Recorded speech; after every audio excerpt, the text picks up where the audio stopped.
and welcome to live stream.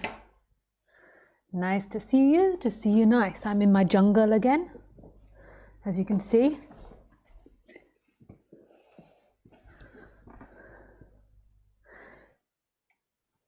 Welcome, good evening, bonsoir, guten Tag.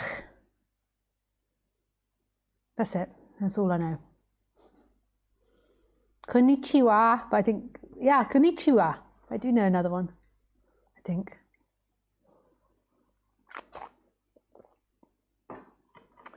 So,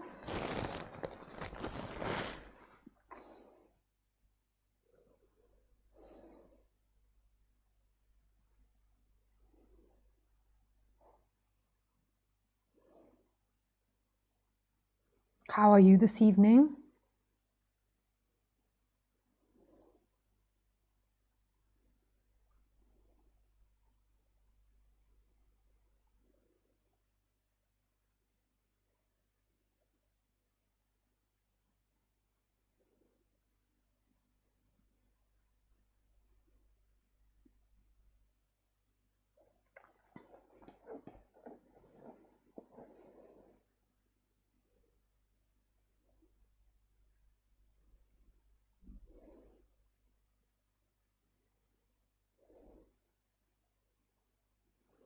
I hope you're all having a beautiful evening, or day, or morning.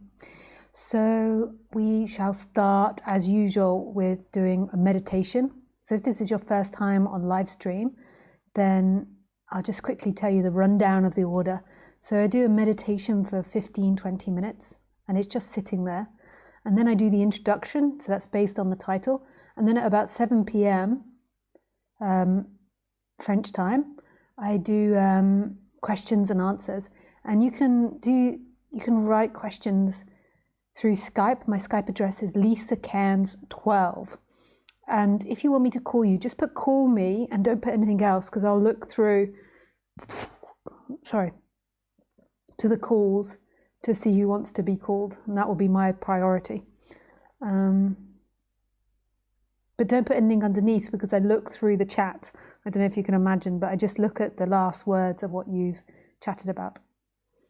So yes, let me shut these screens and I shall stop looking at myself. Like, it's better I look here rather than the picture of myself. If I have my picture up, I tend to talk to my picture.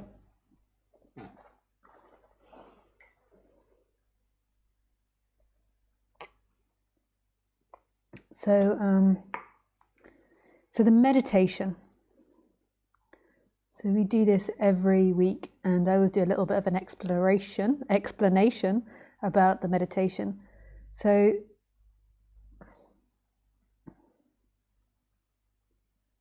what the mind loves thinking about is how it can do something to get somewhere. And so it loves the idea of meditation, that it can do meditation to become enlightened, to become something. And when you get into the subject, often you start thinking, well, I certainly did when I first got into the subject. I was like, yeah, I've got to stop meditating. Everything is seeking. I can't do anything. And it doesn't actually mean that. It doesn't mean that you shouldn't meditate or not to meditate. It's just pointing out the illusory notion of a you that is going to arrive in the future. So meditation is arising now, and what happens and what doesn't happen is down to life. It's life will.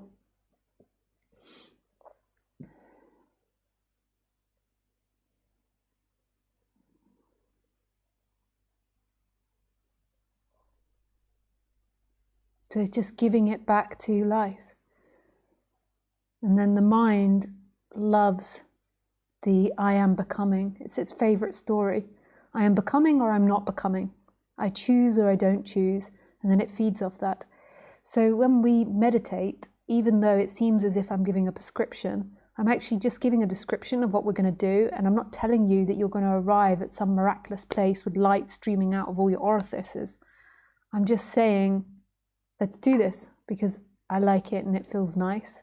And maybe that happens for other people as well. Okay, or maybe not. So I'm going to hit my big gong.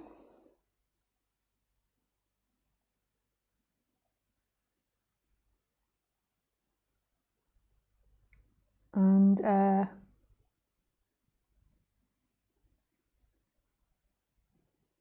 when I can find my big gong,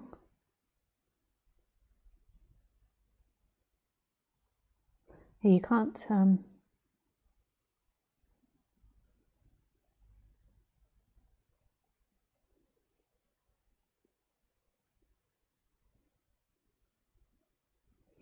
it's not easy to find in iTunes. They keep changing it and I get confused.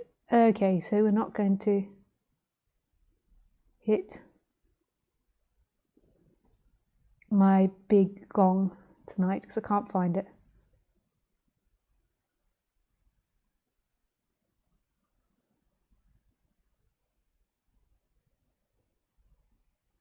Yeah, I can't find my big gong. So we just have to pretend. Okay, so we can start now.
Dong,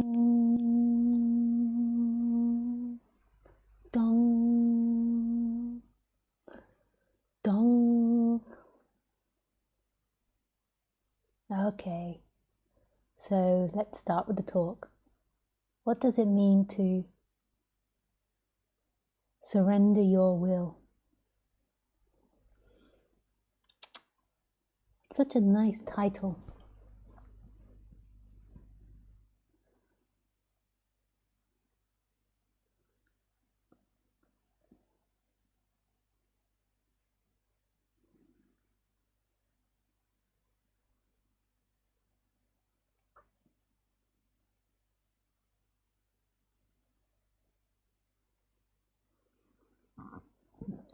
So I don't think that's an easy subject to talk about.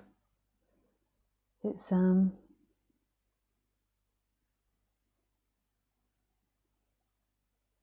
complex, and my ideas about it are still evolving, or the ideas associated with this body are still evolving. It's so deep to surrender your will. So in Christianity it would be to surrender your will to God. And maybe in non-duality it would be like surrender your will to this moment. But both of those statements are so beautiful.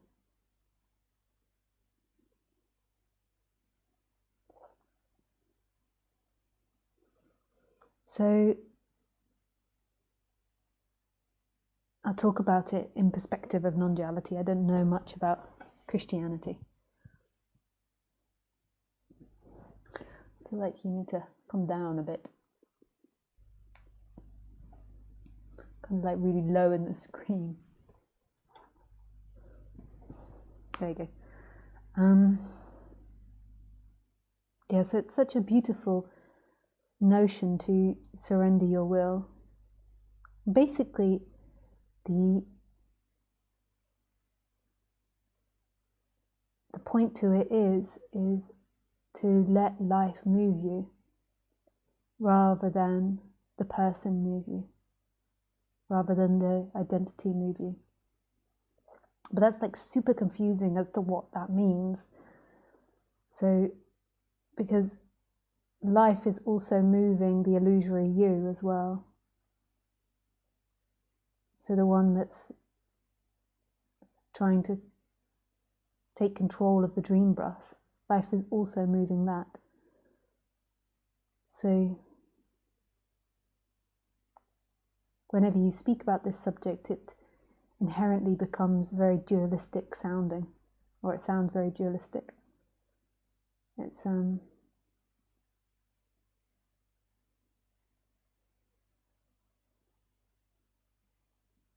needs a lot of bits split up and organized. And I'm going to add a little extra on from the way in which I was taught it. So it's something that has evolved here over the last years of speaking about this subject. So then the ideas that come through here are evolving. So even though right now this is nobody speaking, this is life speaking, the words are coming out in the pattern of this body-mind.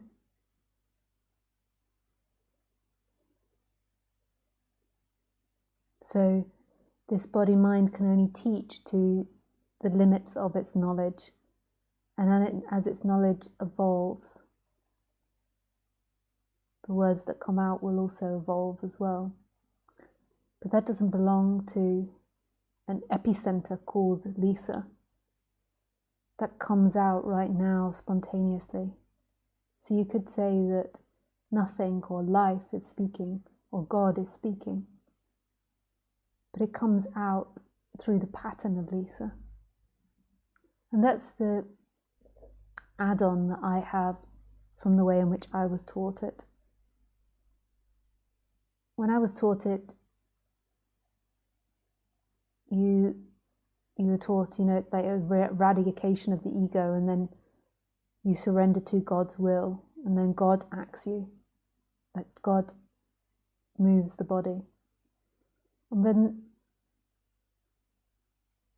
that kind of gave the impression to me when I was listening to it that it became devoid of the habits and conditions of the body. So God moved you devoid of those conditions.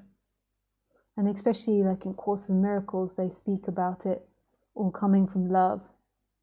It does all come from love. But it kind of gives the impression that the person is totally eradicated and the body is moved without any conditions or habits or attachments to the past or any influence from the past.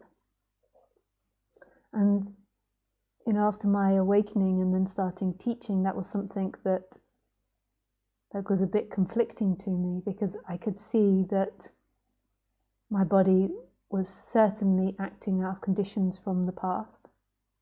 So that was something I had to integrate. Like it was spontaneously happening in this moment, but it was acting through the filters of Lisa.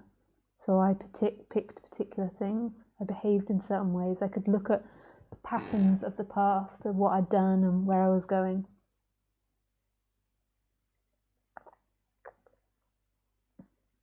And I could see the actions originated from trauma base, from expansiveness, from openness, and that every action was dependent on everything that came before. But that didn't mean there was a centralized Lisa in which these actions were coming from.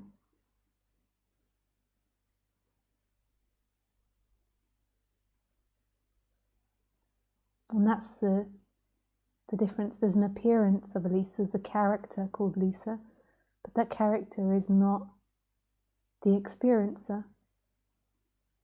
That character isn't the center of this universe. The center of this universe is life or love, which is so beautiful. And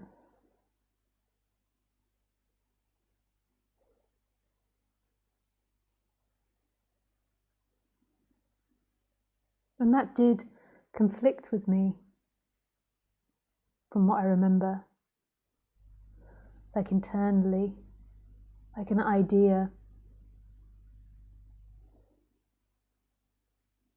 And then there was the actual experience. And I liked the notion that this character would be totally wiped clean of all its habits and conditions, and act with no habits and conditions. I loved that idea. That was like superhero stuff. But I loved that idea about the other as well. And I always feel like life is the most amazing teacher, so it humbled me and be able to see beyond that, go beyond that. So whenever you have a false idea, life humbles you by the experiences that it brings.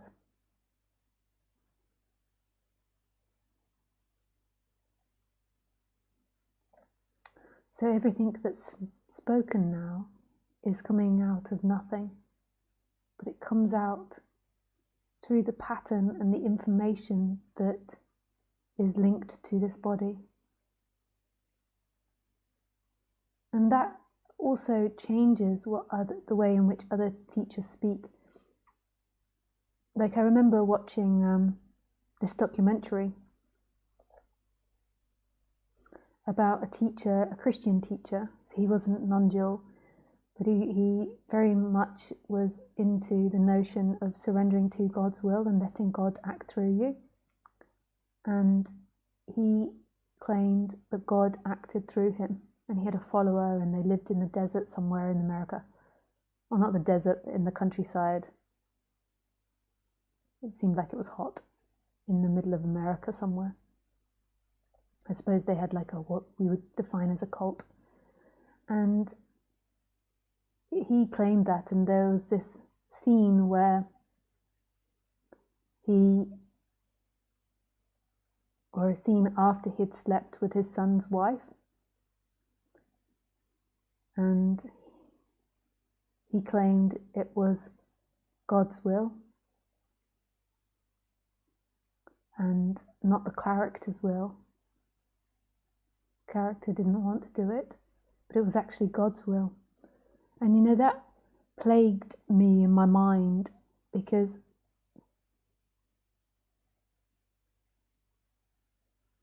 I can see the truth in that, and I could also see the not truth in that. Because I could see that if God was acting him, if that there had been a surrender, and that God was acting that character, like I could totally get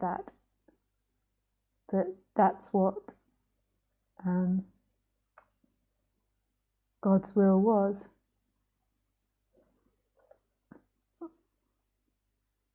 But he does it through the character. Or she does it through the character God. I said he or she. Life does it through the character. So I could also see that there could perhaps be karmas in that character that it was his sexuality, like he wanted that. And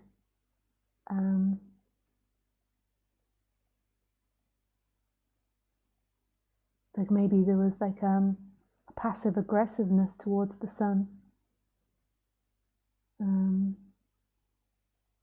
or a denial, so kind of like a kid like blaming the invisible friend. And I believe that can happen, and it can be happening from God's will, and he can have no consciousness of that, particularly because of the teachings that he's been taught, where it's like surrendering your will, and you have this awakening where the will is surrendered, but it doesn't necessarily wipe the character clean of its karmas. So to him, because he's not conscious of his karmas, he doesn't have the ability to communicate that. And with the spiritual teaching that he's been into, he can just communicate that it's God's will, which it is God's will. But it doesn't mean that the character doesn't have karmas. And to me, this is the problem with a lot of traditions, is the teacher has these awakenings and these shifts, and it really feels like you're empty. So it doesn't feel like your dynamics are coming from the past, because it feels like there's nobody there, it feels empty. So then the teacher is really heavily conditioned into that everything is God's will, that everything is the divine, which is true. It doesn't mean the teacher is lying, but it comes through the pattern of that body. So there could be so many dynamics appearing in that body that are very subtle because the character is very far away and there's just no awareness of it. And something that I've learned from being in non-dual circles and spiritual circles is sometimes there can be a lot of unconsciousness. But it doesn't mean that somebody doesn't have that awakening, like where it's shifted. I also think it can happen the other way around. So it can happen that somebody's born without separation from life, but they have no language for it. But it doesn't mean that that person doesn't pick up karmas throughout life. So if they have like a very abusive parent or a very neglectful parent, they might have attachment issues or low self-esteem. But it doesn't mean that they feel separate, but they wouldn't have the ability to communicate that, and they wouldn't know the difference from what other people are speaking about. They might appear like very simple or very happy, very free. I know this is very disappointing. If I'd heard this prior to awakening, then I think I would be really disappointed and I would dismiss what I was saying. Yeah. But that might be something that changes through the years. Like maybe there's an update, because none of this, at this moment, the freedom, the emptiness doesn't come with knowledge. It's empty. And it kind of feels like it knows everything, but not intellectually. It just doesn't have questions. So it doesn't come with any language. So if you imagine it the other way around, that somebody's born without separation and grows up, they wouldn't be able to articulate that. It's never been put into words, and nobody would really notice because other people are all separate, so they wouldn't notice. And I'm sure they would be pathologized to death by psychologists, like there's all these things wrong with them. Like I was nearly put into a special needs school in England, which is different from like special needs programs and that in America. Special needs school in England is like for kids with severe disabilities. So like they really thought that I had like very, very low intelligence, like below average intelligence. And yeah, and it was so bad they wanted to put me into a special needs school. And I feel like I remember not being separate, and part of the problem is that I didn't have the inclination to go into words. So I couldn't really speak that well. There was problems with speaking. There was all these different types of problems. And I remember feeling like if I named myself Lisa, so if I felt like I would lose something. But if I didn't do that, I felt like I could never be part of the human world. And so society's diagnosis of me was that I was really backwards. Like there was, I was far below average, not average intelligence, but I think it's like 74 where you begin to become like mentally incapable or something. I forget what it's called.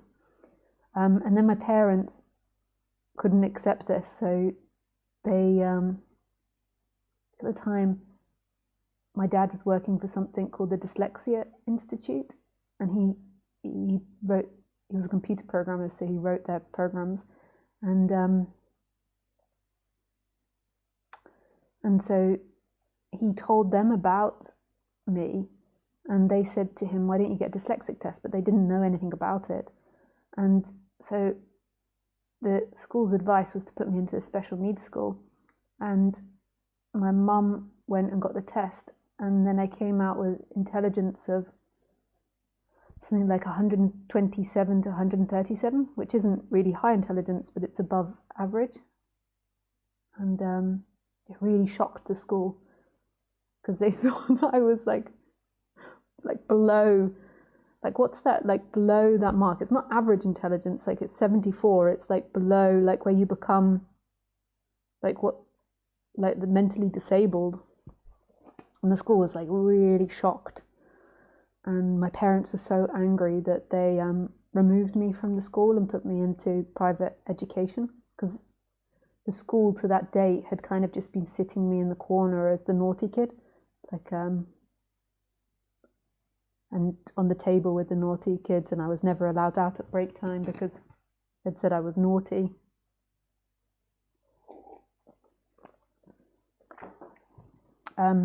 Yeah. So, but that doesn't mean that you don't build dynamics. I forgot the beginning of that, like the beginning of it. So it doesn't mean that you don't build dynamics. So if you didn't have separation, you're still going to be affected and conditioned by the world. So I was conditioned and affected by that. Like I was scared of teachers.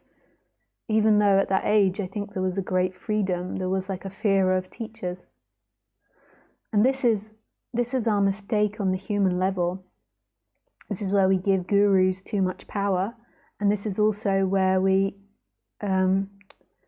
where our longing to be perfect gets involved. Because one thing that the human longs for is to be a perfect human.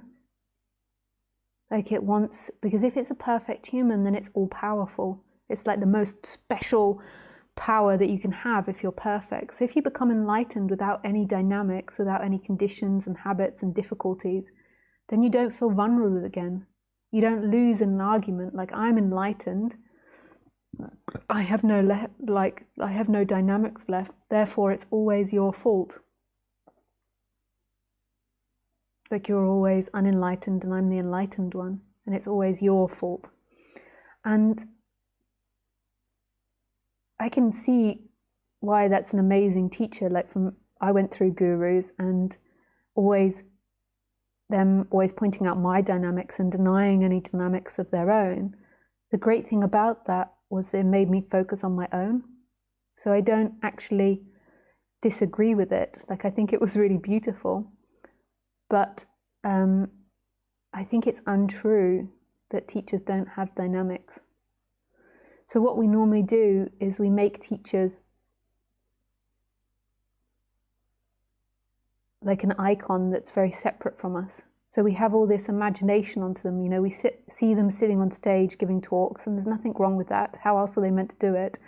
But then our mind idolizes them. It watches their behavior very carefully, and it idolizes them, and it projects onto them perfection. And if you are perfect, then everyone in this world will love you. It's like the perfect solution. And you'll never make a mistake again in your choices. You'll make the perfect choices. Everything will be good. And you will not be vulnerable. But part of being in a human body is to be vulnerable and to be on the cusp of not knowing, and like to make choices and make mistakes, and for our life to be this like creative dance of we don't know what's going to happen. Like we keep making these choices and we don't know where it's going, and that's part of the allure of this.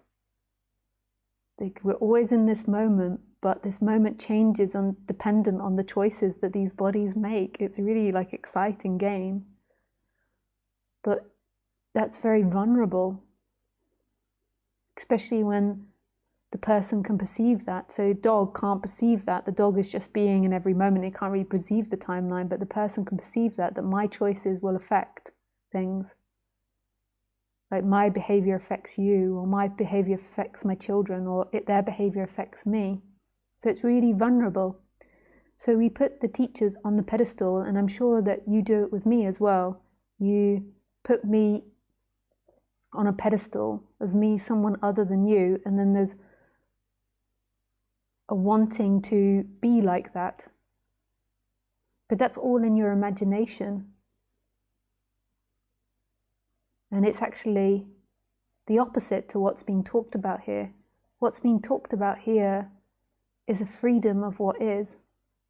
For sure, this subject like calms down the mind, like takes away a lot of the neurosis and a lot of the excess baggage that comes along with being identified. But the person will always have their dynamics. So a teacher that enjoys having power or being in control, and there's nothing wrong with these dynamics, and being the boss character and the boss figure, will form these organizations. And they might be saying it's God's will, like I am not doing this, I do not want it, it is God that wants it. And that's beautiful, and that's true. I don't know for each of them if that's true for them, but like that's true. When there's a surrender, then it's like nothing's acting right now. Nothing is moving the hand. Nothing is moving the body. Nothing is behaving in this way. But it comes through particular patterns. So if the teacher likes power and enjoys maybe being the boss, being right, there won't be the attachment to it anymore, so there won't be like I have to have that in order to be free. there is like deep contentment in that, but that will be the way in which the body will move.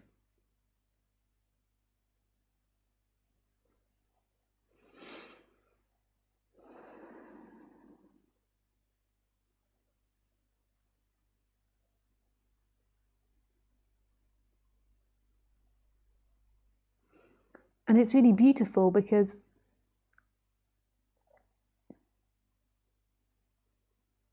we're so accusatory in our society, like this is bad and this is right and this is wrong.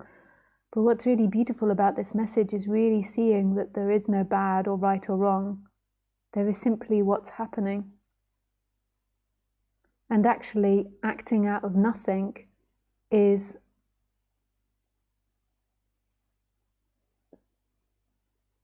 like love.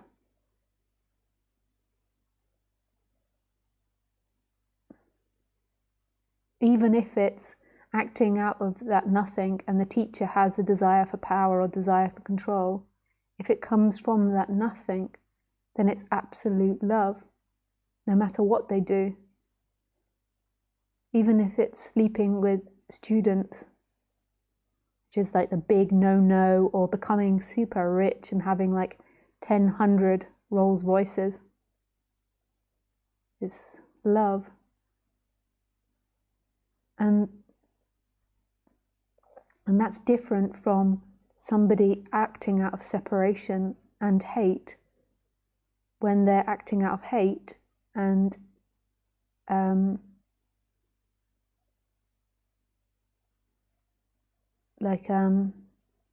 they might be like protesting for ethics, or protesting for a teacher not to sleep with the student, or protesting for fairness or equality, but it comes from a really hateful place inside. Like it comes from identification with, say, past hurts. So it comes with identification with feeling wronged in childhood. So feeling betrayed by your parents. And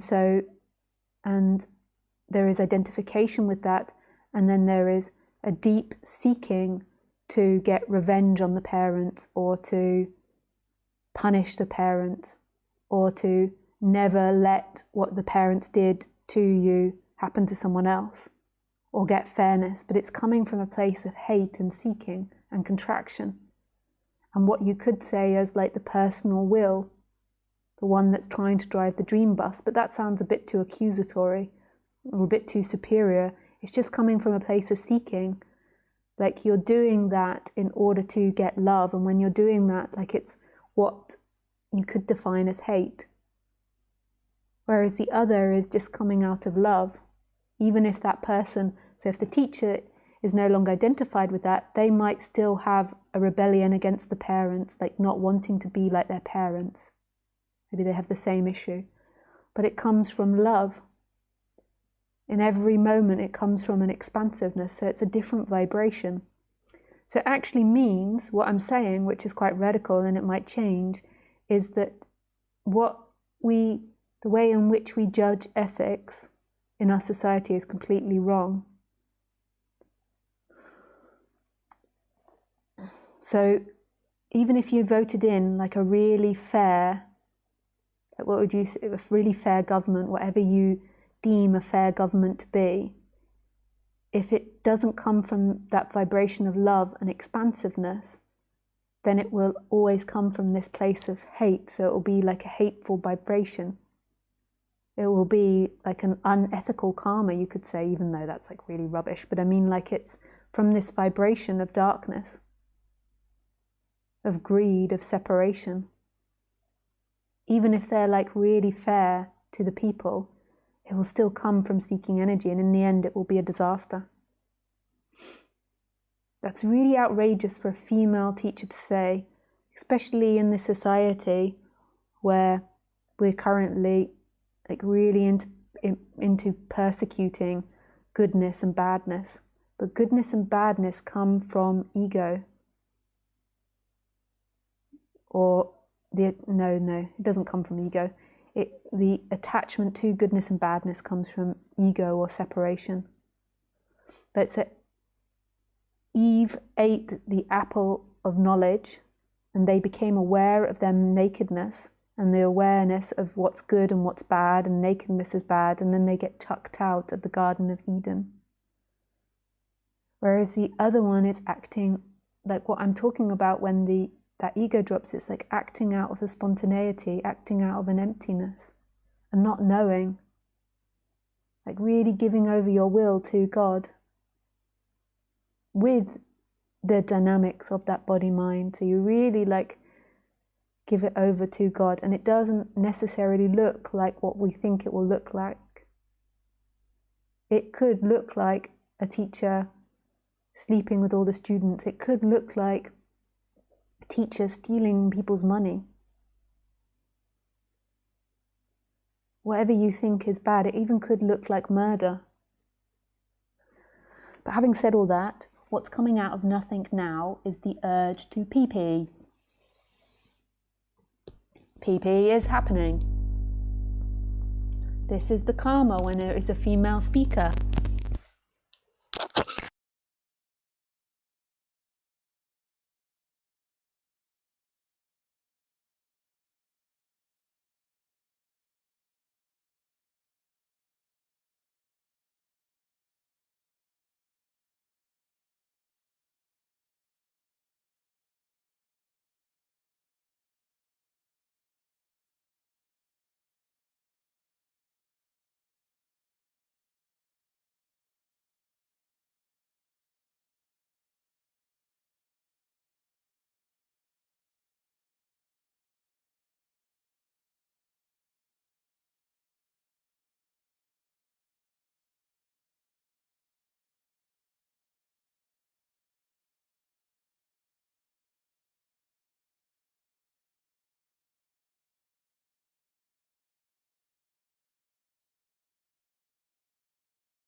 I am back.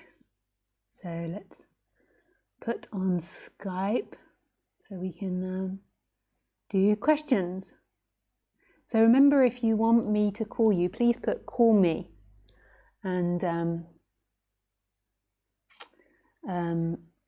put anything after it so I can see it in the Skype chat. If you put call me and then a heart, what I'll see is the heart and I won't know you're saying call me.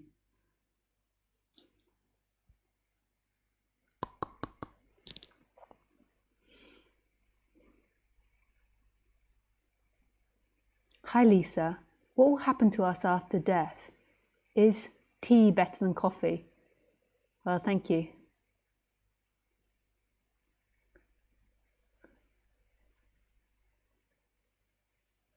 Do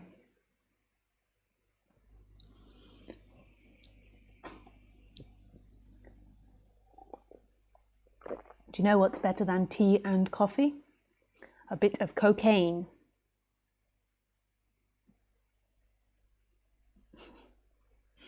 Or a bit of magic mushrooms. Hi Lisa, what will happen to us after death? Oh,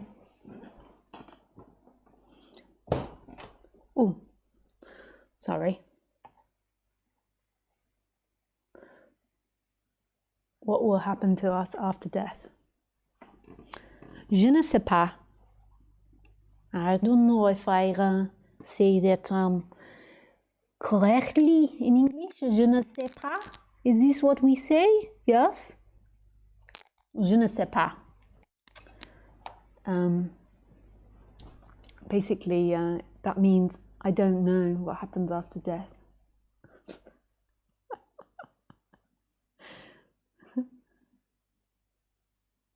What I do know is that there is kind of death happening right now.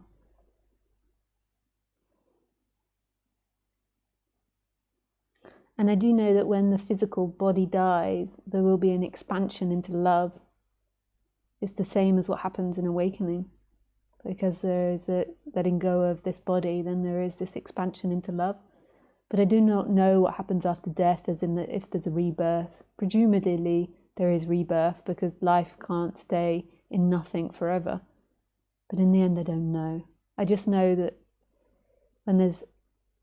that our nature, our essence is love, what is. And when we're identified, that love becomes covered.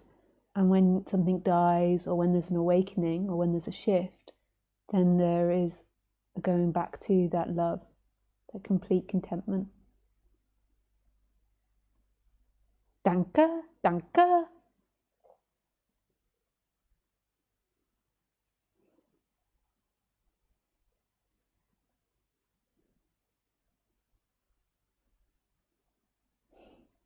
Hey Nick. No rainbows today, just blueness. Hi Marlene. Dear Lisa, I love it when you talk about love from an awakened perspective. What is love? Hey Marlene. So,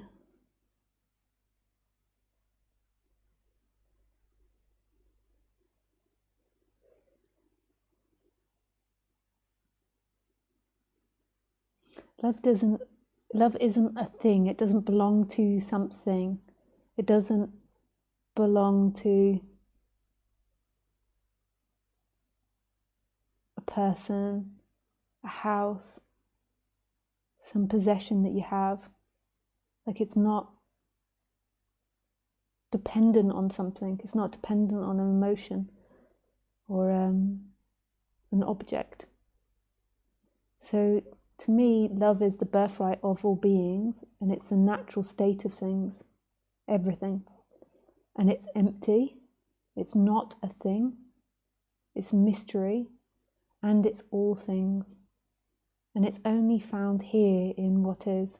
It's not found in time, it's not found in memory, it's not found in future, it's life.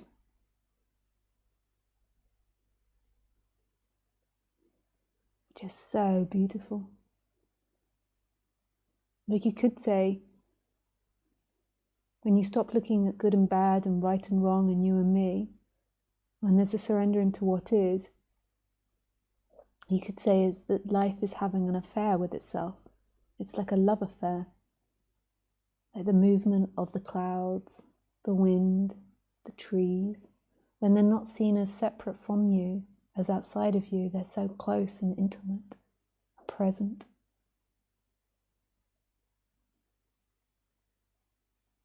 And vibrant.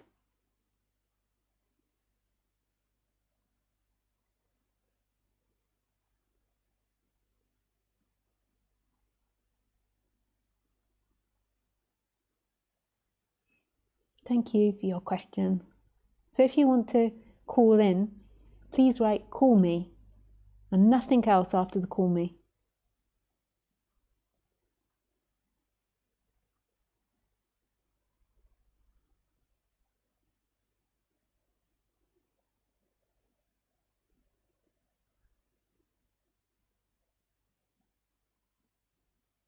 Hi, Giacomo.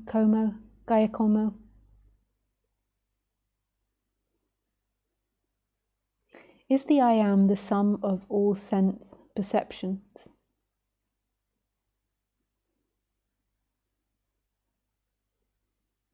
I don't know. Is the I am the sum of all sense perceptions? I don't know what that question means. It's too complex or too simple.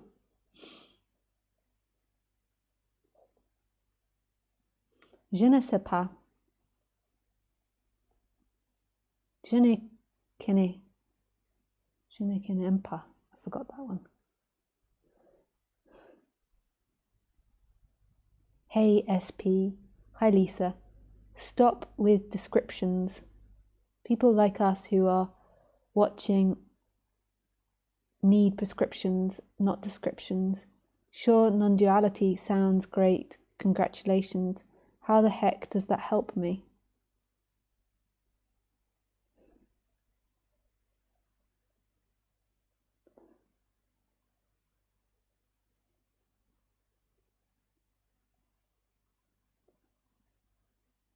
Hey SP, thank you for your question.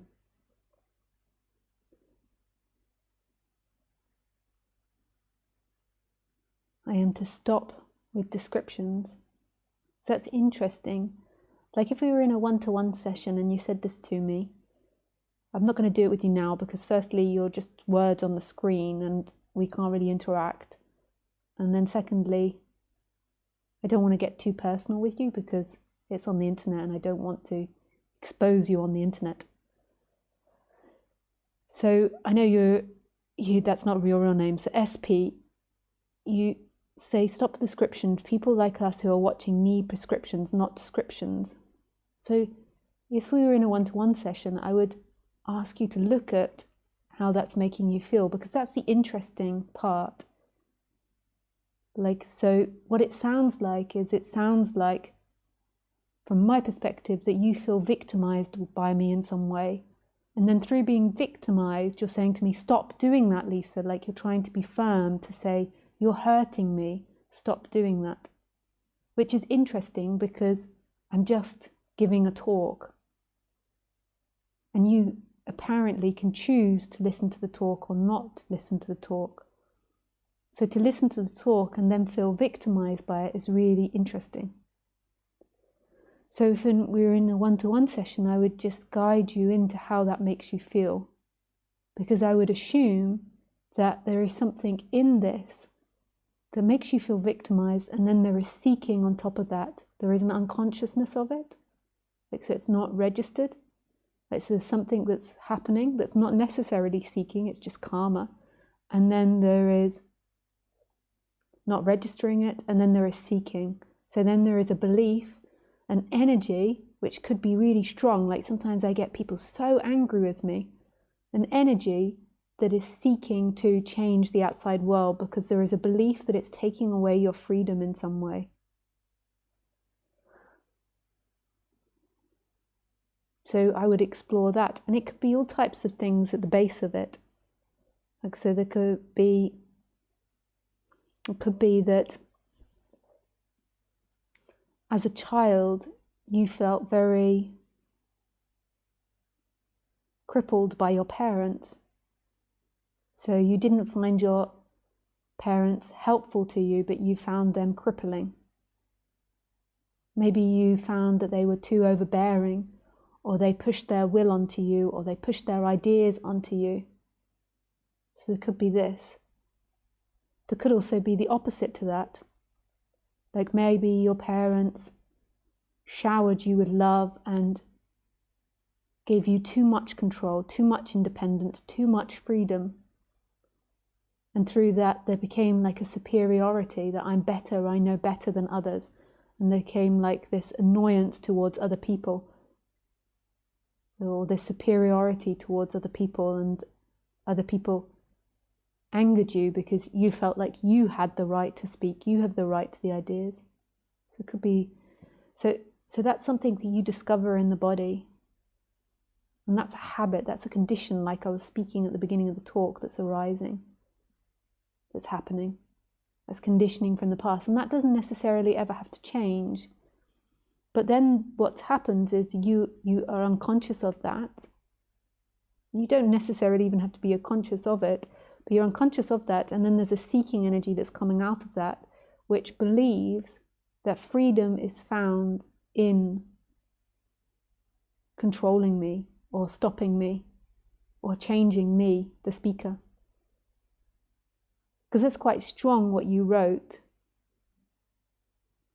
You wrote, I have to get my sun hat out. You wrote, stop with the descriptions. I can't read it because of this light. I can't. Stop with descriptions. People like us who are watching need prescriptions, not descriptions. Sure, non-duality sounds great. Congratulations. How the heck does that help me? So you can see it's quite emotive for you. Like to you, maybe it really feels like I'm wrong and that I'm hurting you in some way. But I would just encourage a questioning to happen. Whether that questioning happens is down to God's will. Maybe you'll hear me and you'll think, she's an idiot. That school was right. But maybe there will be a questioning, and maybe later today there will be a looking at that, or later next week. You've written more, so let's see what you say. You got it all wrong, Lisa, but that's the downside of chatting. Nuisance matter. The point is that it is all just seeking that goes nowhere, that's all. Okay. And that's your opinion, and that's really welcome. Your opinion.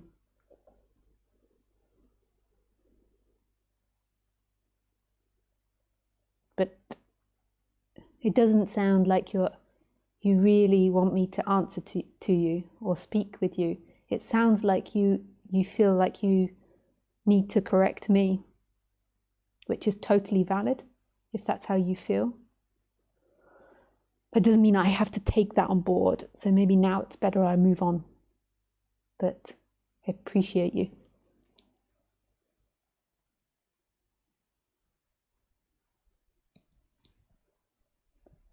Okay.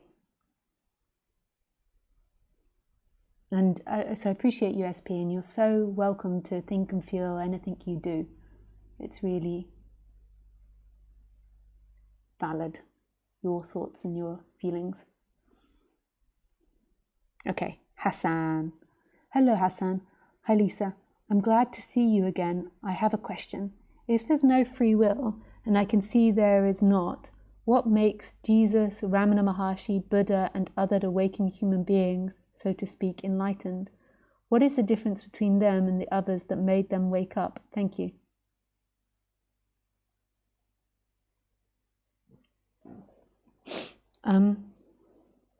I would say it's karma, but it's nobody's karma because you feel that they're not you. So that's the illusion. Like, so in a way it's karma, these different bodies that wake up and have these awakenings, but in another way, like, they are you. So the idea that there is them that have woken up and a you that hasn't is an idea, like who you are as consciousness is always free, and they are appearing in you and as you. But then if you go back to the human world, you'd say it's karma, so it's dependent on life's will. And there was something in Jesus and Buddha and these different teachers that you mentioned where there was a readiness to surrender. And at some point, the Hassan energy will have a readiness to surrender. That nobody is left out of this. No one's going to stay in illusion forever. Like, one thing that's guaranteed with this life is that nothing lasts forever. But it's down to karma.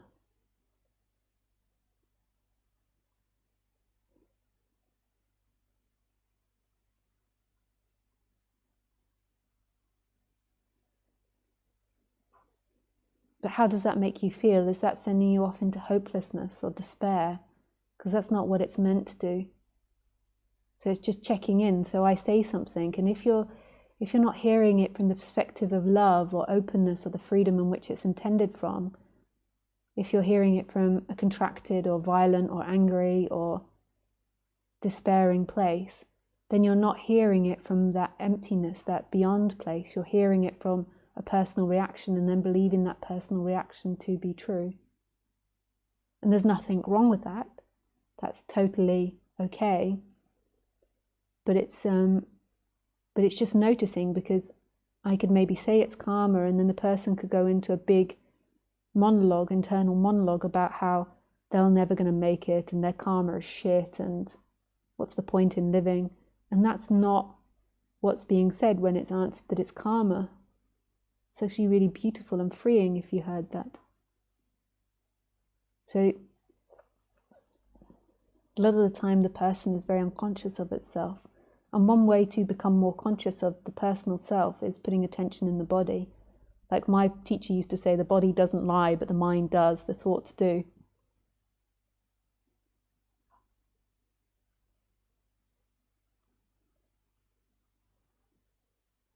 Thanks, Hassan.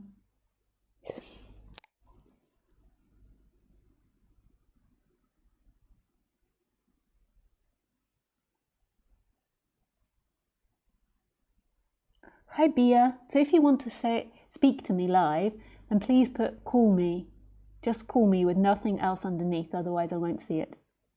Hey Bia. Hey Derek. Hi Lisa. Is it not true that having a personal will implies resistance to what is, and the surrendering is the acceptance without any sense of submitting? My go-to example is the story of the Taoist farmer, where, being totally surrendered, there was no hint of struggle, resistance, or willing things to be different to what they are. Sort of, but it's also not quite right as well. It doesn't mean that's wrong, like that's an expression that's trying to point to something. It's actually something beyond that, like that's still a personal thing. That might be an effect that the person is very surrendered, but it's actually something beyond the person that breaks. It's this consciousness, so the empty looking, and the person become identified and stuck together, and then it's kind of like a breaking of that, and then that becomes the forefront, and then that can make the person a lot more passive. But it's not really the person being passive, like the person could be in resistance and there could be total freedom. I know that sounds like a total contradiction, but there's a surrender beyond that. So it could be that you have, like a Tibetan monk that's totally free, but resisting the occupation of their territory. Like somebody that's living in Burma now, like that's a monk and totally free, and then lots of students come into their monastery for protection, and then that person could resist that. They can see it as something that's different, that needs to happen. There could be somebody that's really free and then has an abusive partner, and then there could be a resistance and a changing of that. So all of these stories have truth in them, but they're not true, like if we take them too literally. We always want to, on the human level, like understand it and put it in a nice candy box that we can like devour, but it's really not like that. It's way beyond what we can understand. Thanks, Derek. I mean, that's my perspective on it. A different teacher would say something else, and you, Derek, have got to feel what's right for you and stick to that. Like, not just listen to me and think, oh yeah, she's right. Like, I just present these ideas and they might change something or not. But what's most important is not taking on my ideas. It's like feeling what's true for you and vibrates as love in you. And that, if you became a teacher, it might be like vastly different from the way that I speak, but there might also be a great appreciation of the way I speak.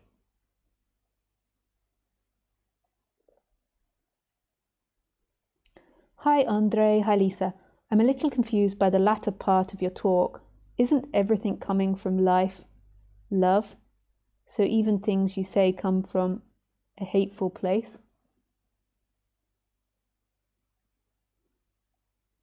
No, to me, hatefulness is separation. Like, that's something that maybe I can say for sure goes. Like, that completely goes. God, it's so confusing, isn't it? Far out. Yeah, so even if I murdered, it wouldn't come from hate. Or if I did something, really terrible, whatever you think the most terrible thing is, it wouldn't come from hate. Come from love. God, that's such a big claim. I don't want to be on the internet claiming these things.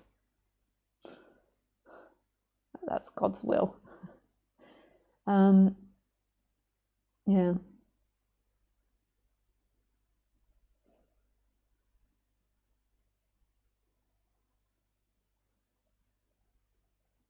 I can't hate, I don't think. Even if I'm really upset and like really angry with someone, I couldn't hate them. Even if they did something really horrible to me, like tortured Khaleesi or something, I could be so upset that happened and angry with the person and maybe shouting at them, maybe I hit them, but I couldn't hate them. I couldn't. Isn't that crazy? Because we normally associate anger even hitting as hate, as rage, as violence. You'll see. And people that have had awakenings, like, most probably just get that. Like, get that total mind fuck of it doesn't make sense.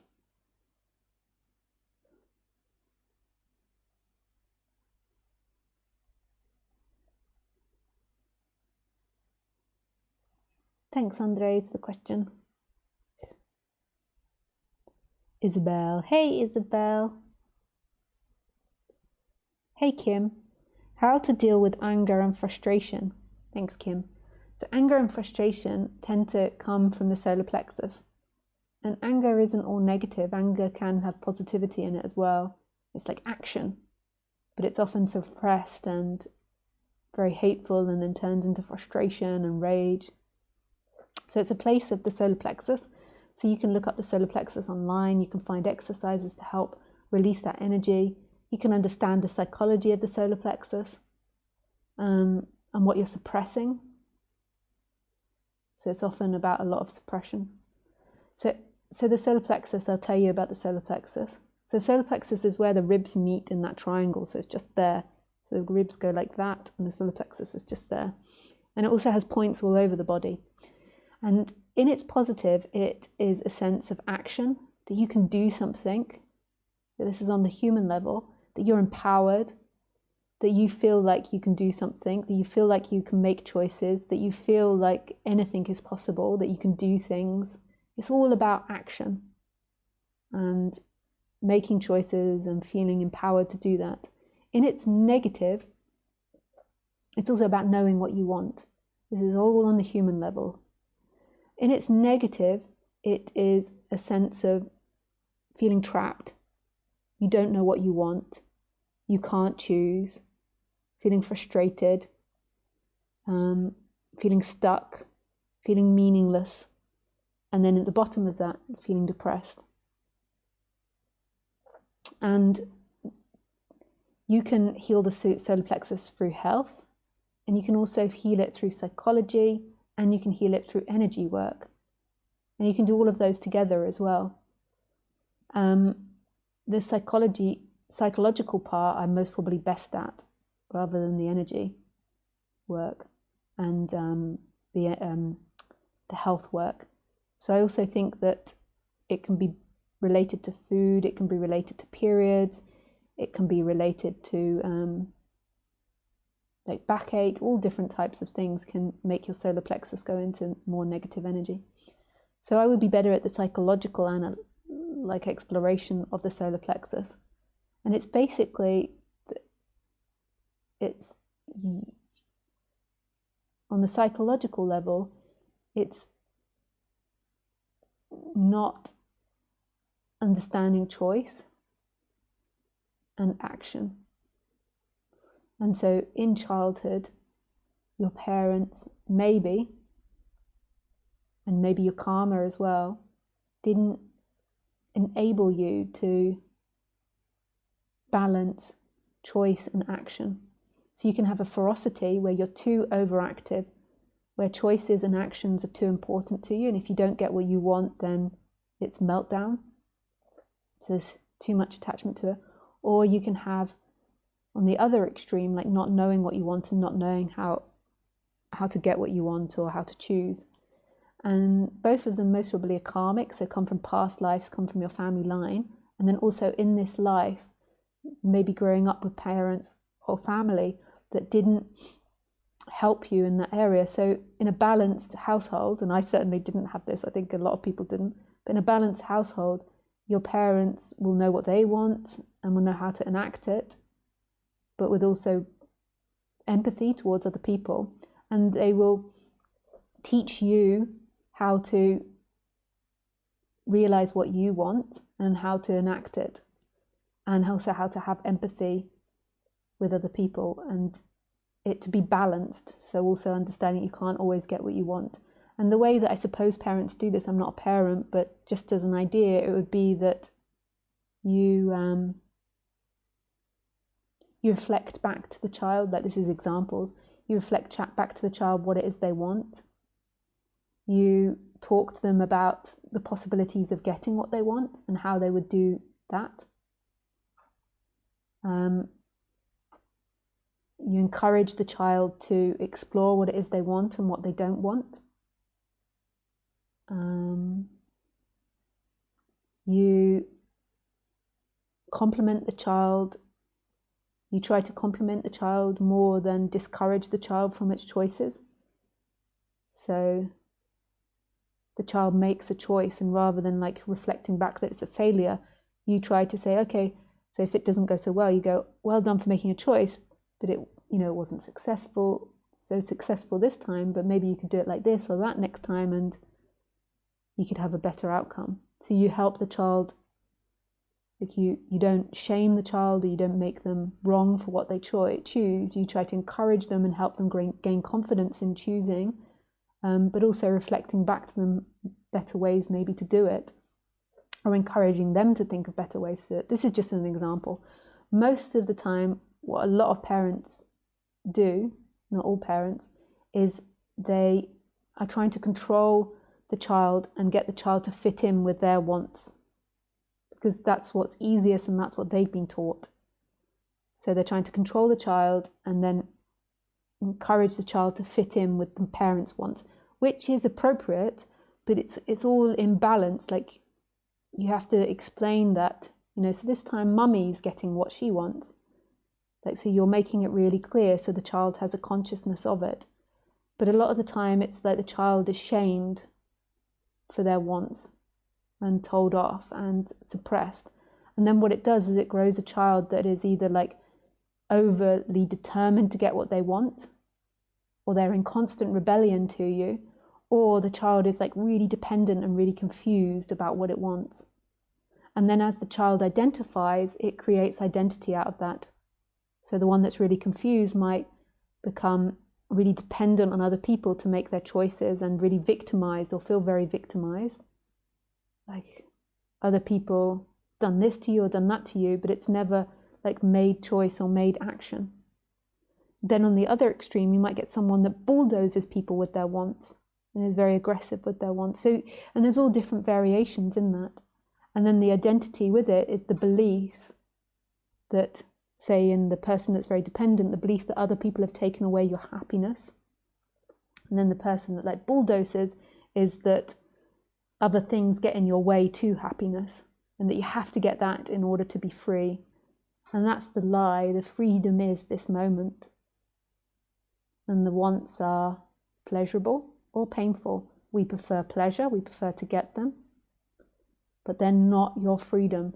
The seeking comes in identification with the person. So you identify, there's a losing of home, there's a losing of freedom, and then the person becomes very attached to outcome. So it's like remembering that freedom. But also, when waking up, there's often a balancing and a more consciousness of the person. It'd be possible to be completely conscious of this person. There's so much that we're unconscious of. There's so much to explore of our potentiality, but it's becoming conscious of that. So you can do an exploration of the solar plexus. Kim. Danke for your question. Thank you for your question. Hey Dennis, dear friend, your talk has inspired this. Who am I? I'm not who I think I am. I'm not who I think I was. I'm not who I think I will be. I'm not even who I am. Dennis. Damn. Your friend in Kentucky. Oh, nice. Yeah, that's beautiful. I'm not who I think I am. So whoever you think yourself to be is not who you are. That's an appearance that's always changing. I'm not who I think I was. That again is an appearance that always changes. Your idea of yourself is always changing dependent on what you feel in this moment. It's not a fixed thing. I'm not who I think I will be. Again, it's just imagination. It's not here now. It's something that comes and goes. There's nothing wrong with it, but it's not the experiencer. It's an experience that's appearing and disappearing. I'm not even who I am. Yeah, you're nothing. You're nothing. That sounded so aggressive. You're nothing. Thanks, Dennis. So any calls me. So if you want to call in, then you have to put call me.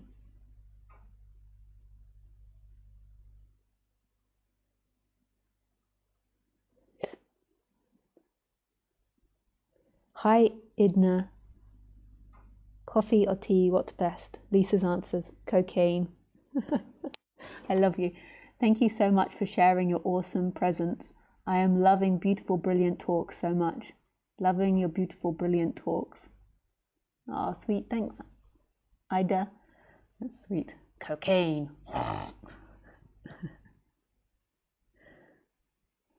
SP. I wasn't on a warpath, but reading my question in a chat made it sound like it was. The frustrating part is I was kind of referring to was my seeking, not your teaching or talks. My seeking for non-duality left me depleted of energy and frustrated as it just goes nowhere. Hearing you talk of non-duality, I can understand and even agree intellectually, but since I cannot experience it, it ends in my frustration. Only because you're not conscious of what your frustration is. Like, so you're seeking, you're looking out, like, what can I get, what can I get, what can I get? And you're not going in. Like, what is that frustration? Where does it come from? Like, explore that, go the other way.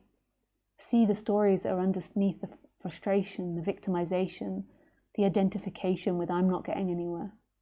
Who isn't getting anywhere? Danke, SP. Hussein. Thank you, Lisa. Thank you, Hussein. Hi, Lisa. I like a girl who has a BF. And she likes me too, but she doesn't want to leave him, and she doesn't want to stop talking to me, and I like her too, and it causes me a lot of pain, jealousy and envy. She lives in another country. Anything helpful you could tell me? Hey, Johnny. I'm sure there is nothing helpful I could tell you. There is this podcast or YouTube channel that you could listen to about relationships called Psychology in Seattle, and he talks about relationships and dynamics and psychology. And yeah, how would you feel if you were her boyfriend and she was doing that to someone else? She was doing that with someone else. But at the same time, it's what's coming out. Thanks, Johnny. Thank you for your presence. Does love mean the falling away of personhood? Call me. I remember that Tony said once, who does surrendering? It couldn't be done because there is nobody there in the first place. Any comment on this? Can we call Jonas?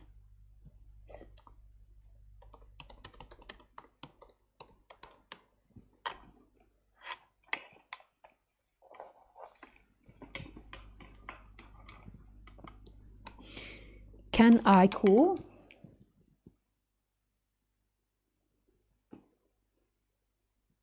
It's okay if you don't want to call now. Black hole. Have to go to black hole.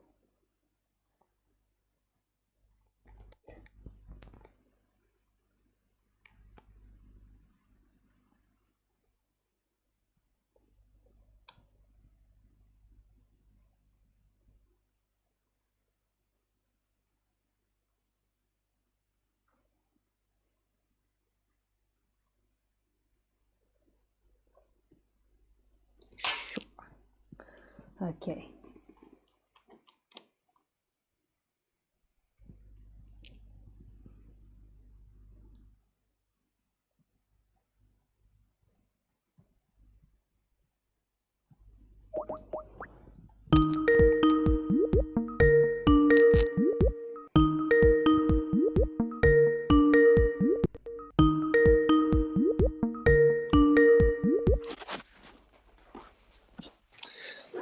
Hi, Lisa. Hello. I just take the headphones. Just a second. Okay.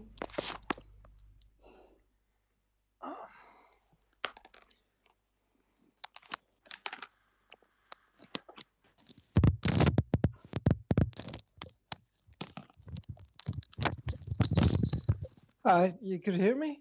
Yeah, I can hear you. That's great. Thanks. Okay, thank you. So you can just, I know you wrote it out in the end, but you could just ask your question again. Yeah, one of the things was what comes up that Tony Parsons I was on his talk and he said, okay, who is there to surrender? Yeah. I mean, I love this idea to surrender because when you go to non-duality talks, it's always said there's nobody there. Yeah. And it's obvious that surrender is just an illusion. There's nobody there to who could surrender. Yeah. Isn't that cool? Yeah. On the human level, I think it's there seems to be a process of surrendering that happens. Yeah. But in the end, who is there to surrender? Who surrenders now? Who speaks now? Who looks now? Like in the end, there is just this moment. There is just everything. So nothing could be done at the end of the day. Doing happens. Yeah. Like, and the idea that there's nothing that could be done, it's the same as when you thought there could be something that you could do. Like they're both ideas. Like it's a happening, and if you have the impulse to surrender, then that's beautiful. If you have the idea to fight, then that's beautiful, but most probably has a lot more suffering in it. If you have the idea to do a meditation practice, and it maybe leads to more suffering or less, we don't know. But all of it was going to happen or not happen anyway, whether you believe the idea that it's there's somebody that can do it or not. Actually, what comes up in for 1 or 2 weeks is pops up the idea, hey, you are not in the game. You never was there. You never done anything. Yeah. So yeah, the person's just like jumping up, like trying to jump into the camera. It's like trying to jump in on the selfie. Like, here I am. But yeah, it's never really in the game. Yeah. And probably you could say something about the connection to the body. So what comes up last week, I have as a teenager, a little bit later, a rash for skin problems, and itching, and all the time you're scratching till you're bleeding. And I thought, no wonder I believe I'm this body still, because when you have a strong pain in the body, strong itching, it seems to happen to a person, to happen to you. And growing up with this condition, more or less, whenever I'm looking at a other person, more or less, I think that's a real person there. I mean, I feel this body, I feel this itching, I feel everything, and over there, it seems to create a separation somehow, and it's so deeply ingrained, more or less, that I could not do anything about it. Because to fight against it, more or less, it really increases it also. Yeah, the pain of it. Yeah, I mean, like the might be things that help it, but it's the attachment. It's like when you have an idea to do something, or you get a new remedy, or the hope that something could change it, then there is attachment to that, and it's like being attached to the person you're falling in love with. You have all these stories of what's going to come, and then when that doesn't come, then you get heartbroken all over again. So yeah. It's not actually the act of doing something about it.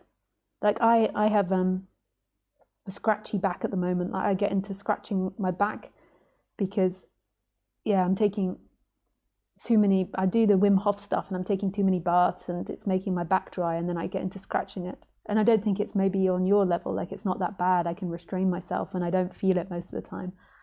But like there's nothing wrong with putting on ointment to it or doing different things. Like they suggest not taking a hot shower, and I'm like, oh, I can't do that.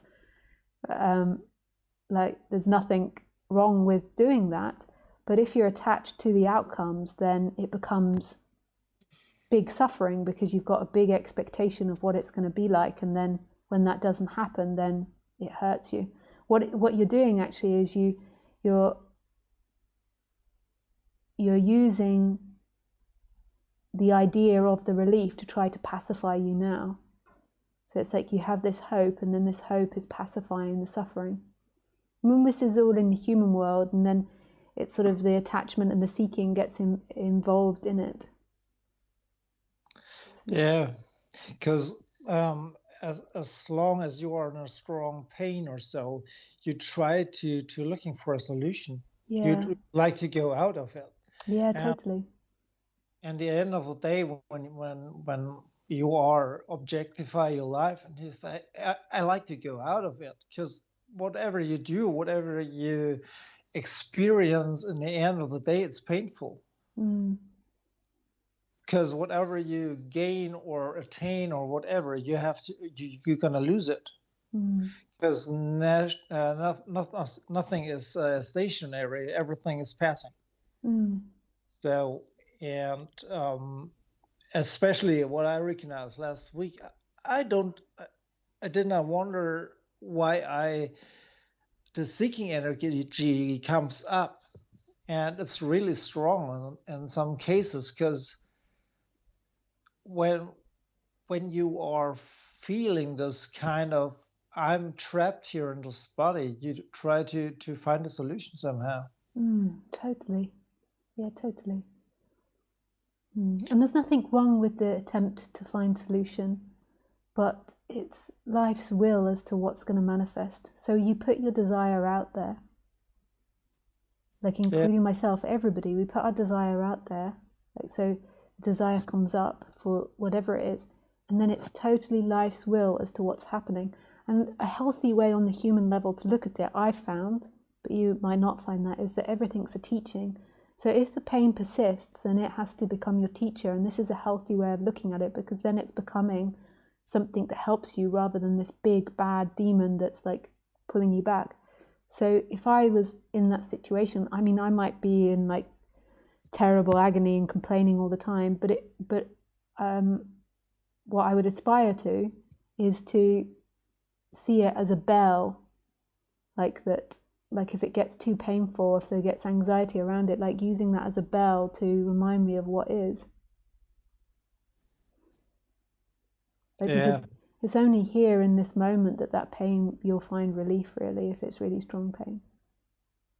Yeah, I mean, at the moment it's not better, but I see that is a kind of conditioning, more or less, because I remember that quite easily. And even, I mean, when I come to non-duality talks, I could reflect on an intellectual level that there is no person in there. But when this itching comes up, or this pain comes up, all your seemingly intellectual knowledge didn't brings you anywhere. It didn't help you, because it's there. It's really painful or whatever, or you have a love affair and your heart breaks or whatever happened. It feels so real, more or less, and you could not on a you could abstract yourself on an intellectual level, but on your felt level, you could not get out of it. That seems to me quite difficult. And on a felt sense, I'm feeling in the outer or when this apparent body-mind connection comes in contact with the outer world, more or less, I recognize that there's this contraction I try to get out of, increase more or less. On the one side, I try to calm down, meditate, whatever, what kind of solution comes up. On the other side is when I go into contact with outer situations, the seemingly personhood get increased, because it reflects me that there's the outer contact, it seemingly reflect all the time that there's a person in there. Yeah, totally. But all of that's not happening to you now. Do you have a sense of that? Like I get the sense when I'm listening to you that you're holding that tight and close to you now. I mean, I know you're speaking with me, but there's also this like it's also not happening. Like there's also something beyond that. So the person has this perspective and is speaking to me and feeling all these things, and then it's also not happening to you. Like it's also appearing and disappearing into stillness and silence. Like there's no one that it's happening to. The person becomes very attached, and then it thinks about itself and its feelings and its thoughts, and it holds on to that. And then behind that, or in that, there is this emptiness, this love, in which it just disappears, in which it's held. That's something that comes up when I listen to your talks, that it sometimes looks like there is a Lisa there and then a Lisa disappear. And especially when I have the sense of, oh, there's no Lisa anymore. And there's so much freedom there. There's so much space there left. So that's something really beautiful at your talks. There's this felt sense. Hey, it's not serious. There's nobody there, and that is a kind of relief. But as I said, on a daily basis, more or less, this contractions come back. I wouldn't give that part too much energy. It's like thinking about. I know you can't help it; it's what will appear. But maybe just me saying this will change something. It's like if you go into a room, and before you go into that room, you think about something you don't like. So say the color blue. Like, so you're like, I don't want to see blue. I don't want to see blue. I don't want to see blue. And then when you open the door, I assure you, all you'll see is blue. Yeah. So with that story about your daily life, like it's not really happening now. So you've got pain, you've got discomfort, you've got these other things that are happening, and that's what's happening. But the story about the rest of your life is really not happening here. So if it just comes up, I wouldn't give it too much attention. You could also look at it and see, why is that story coming up now? And just for an example, you might feel like, oh, it's coming up because I feel victimized, and that's one of the things I feel victimized about, or something like that. But it's also like just not feeding that's not what's actually happening now. What's happening now is these feelings in your body, these thoughts that are appearing now, the sound of my voice, the room. But if it happens, it happens. Like, I don't mean to shame you in any way, like to say that you're doing anything wrong. Like, actually, you're perfect. Yeah, you said sometimes that's just what's appearing now. That's just what happened. That's life expressing it in this way, uniquely, more or less. And when life like to express itself in this way, more or less, as pain, as whatever, it's okay. So even if it feels for the apparent person, it definitely feels not okay. It's a way that life expresses itself. That's okay, more or less. And I say, okay, when life like to express itself on this way, I have to go through it. I couldn't fight against it. Because the fighting against what is, more or less, brings a lot of pain. That's what happened during, I think, last 30, 40 years, or more, my whole life, is that I fight against what happened. I mean, the suffering part is not what appears. The suffering part is that I resist. Mm. Yeah, the separation, and then there's the resistance. Yeah. But I think this kind of resistance is also what's happening. Totally. That's a programming more or less from childhood on or whatever. Probably there are some relaxations or whatever, or it could be seen probably that it's not real, more or less. It's just a program that's playing out. But it's not that what something I see some weeks ago or so. Life is not personally. Totally. It is not personal. Yeah, that's beautiful. I mean, it's just it's like in a movie theater, you didn't take it personally. It's just light and shadow play what's playing out. Yeah, nice. Okay, well, thank you very much for calling in and asking questions and being open to being vulnerable. I know it's a big thing calling in. No worries. Yeah, Thank nice you. to speak with you. Yeah, lots of love to you, Jonas. Thank you. Bye. Bye.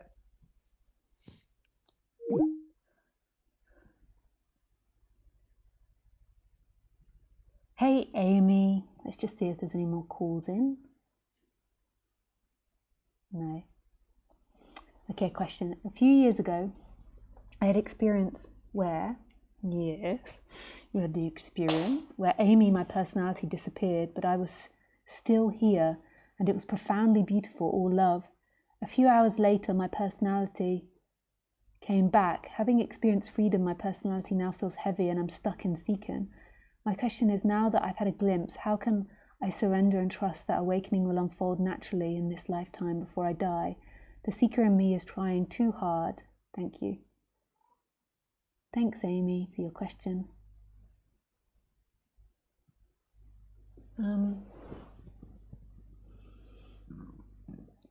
I mean, what you're trying to do is you're trying to negotiate with the seeker. Like, how can I settle this down? Like, how can I have words from you in order to settle down my seeking energy?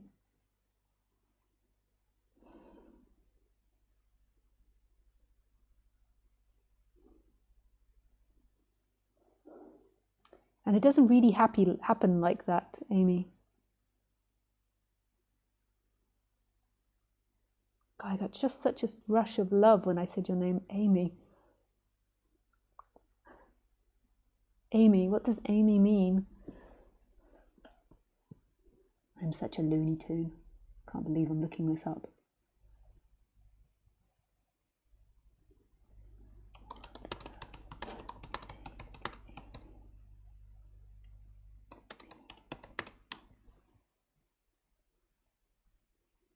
Beloved, no wonder.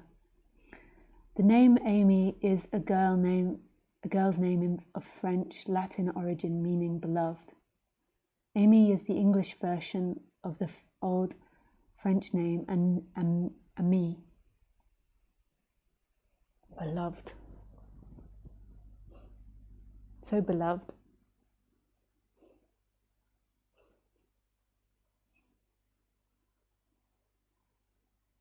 So beautiful, beloved.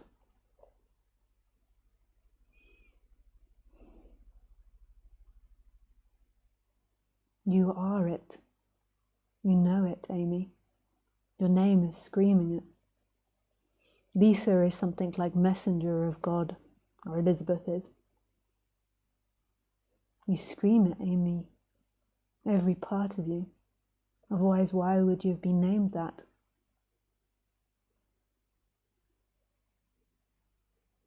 Beloved.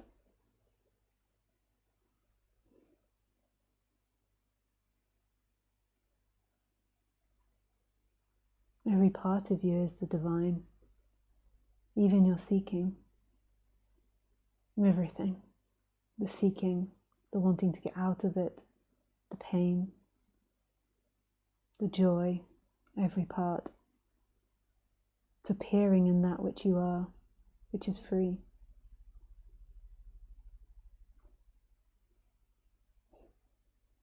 Beloved, beloved, beloved, beloved. Thank you, Amy, and your beautiful name.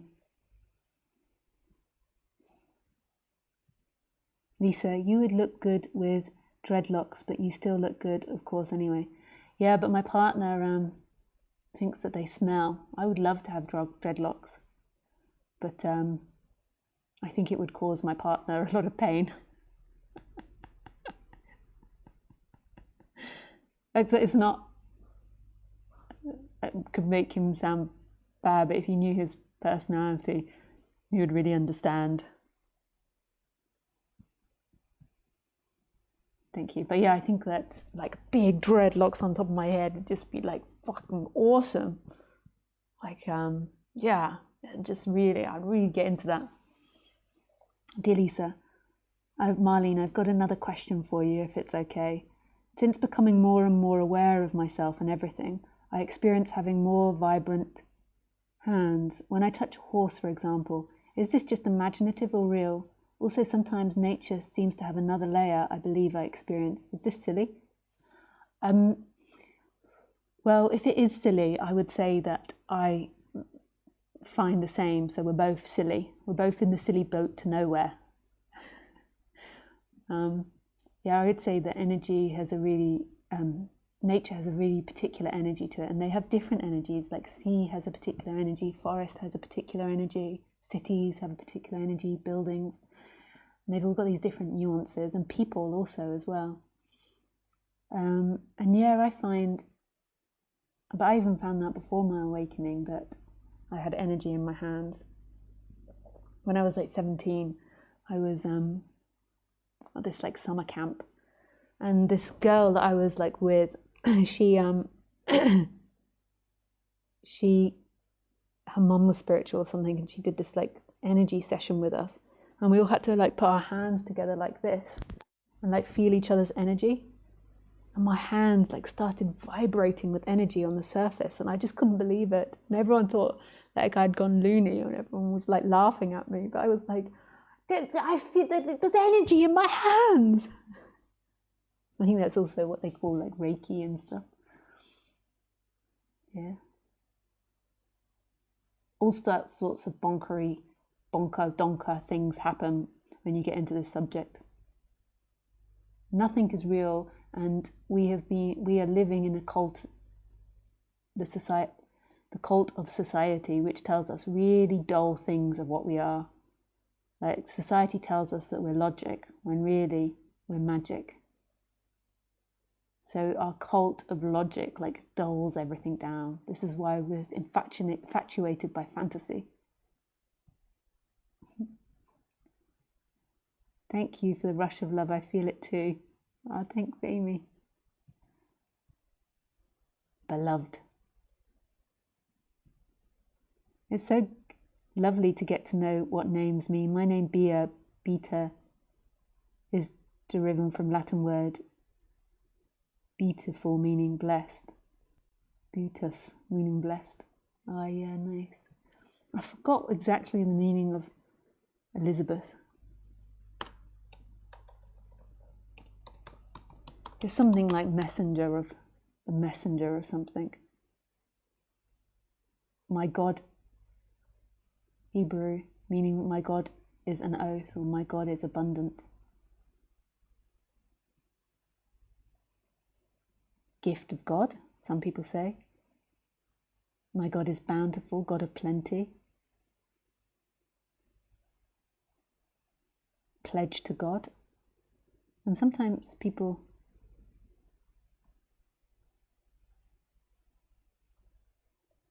also, I thought, said it's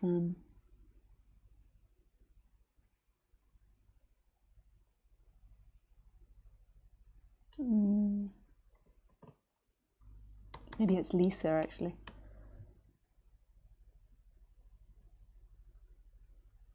God's promise.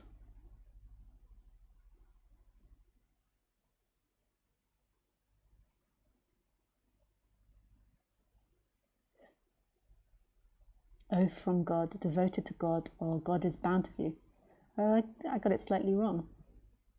I think there's also this communicator or something, or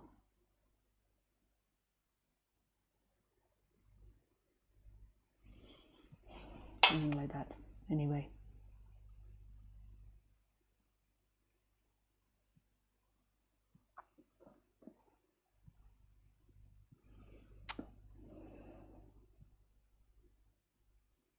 Okay, that is enough for today. I'm sorry if I didn't get to answer your question. Hi, Melissa.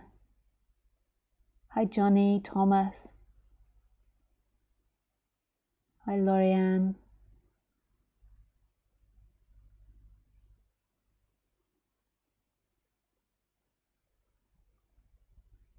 Melissa says, please tell the man with the scratchy skin to eliminate gluten and dairy and see how he feels in 2 weeks. Yeah, thanks, Melissa. Well, he's now told.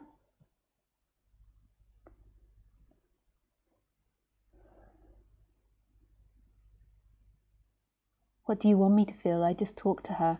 I'm not having sex with her. I didn't force her to like me. Hey, Johnny. Yeah, I think in society, like, you can have like different affairs. You can have sexual affairs. You can have emotional affairs. And people, could be that you guys are just friends, but if you both have feelings for each other, then it might be that it's like an emotional affair. And that's okay, that's not good and bad in itself, but it could be quite hurtful to the boyfriend. But I'm not telling you anything, that's just what's happening. Okay, lots of love. I shall see you next Sunday. Have a beautiful day or evening, and I wish you everything.